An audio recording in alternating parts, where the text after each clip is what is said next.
আসসালামু আলাইকুম। হ্যাঁ বন্ধুরা, আপনারা কেমন আছেন? আশা করি ভালো আছেন। আজকের একটা এসির কাজ নিয়ে আসলাম, স্পিড এসি 1.5 টনের।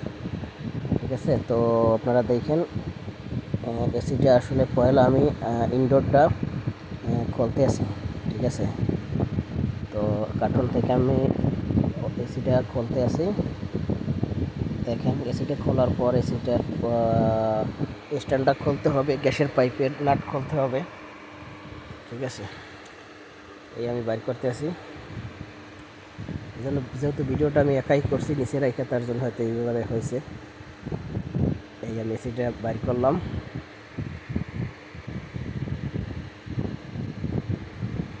এখন আমি এসিডের ওই স্ট্যান্ডের একটা নাট থাই, নাটটা আমি খুলতে আছি।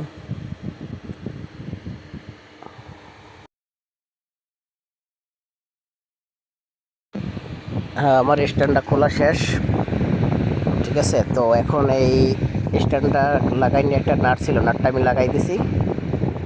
এখন এই গ্যাসের পাইপের যে নাটটা, একটা প্লাস্টিকের নাট থাকে, ওইটা আমি খুলে নিতে আছি।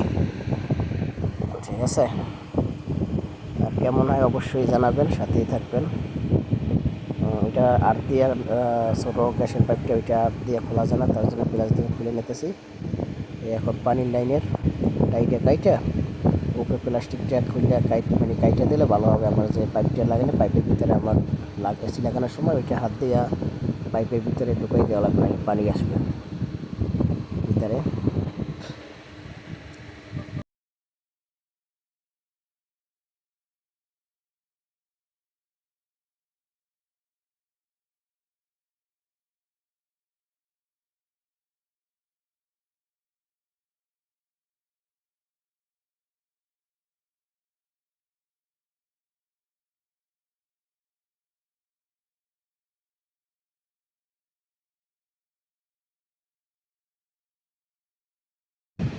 এই আমি স্ট্যান্ডটা লাগাই নিলাম, হয়তো স্ট্যান্ডটা লাগানোর ভিডিওটা দিতে পারিনি।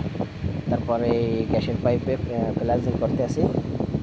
এই এই প্লাজিং করা শেষ, এই নাট ঢুকাই দিয়ে প্লাজিং করা শেষ, বড়টা হয়েছে, সেকেন্ড পাইপটা হয়েছে। দেখেন এই প্লাজিং করা শেষ। এইভাবে আপনারাও প্লাজিং করে নেবেন। এসি উঠেই উপরে মাপ দিয়ে এরপর প্লাজিং করে নেবেন। ঠিক আছে, এই তারপর আমি এসিটা ওই বাজাই দিলাম। এসি বাজাইয়া তারপরে আমি এসি নাটটা দেবো। ঠিক আছে, এই সাথেই থাকেন। আসলে কেমন হয় অবশ্যই জানাবেন, হয়তো আমি নতুন। ঠিক আছে, এই এসি নাট দিয়ে তারপর আস্তে ফিটিং করে লাগিয়ে দিতে হবে।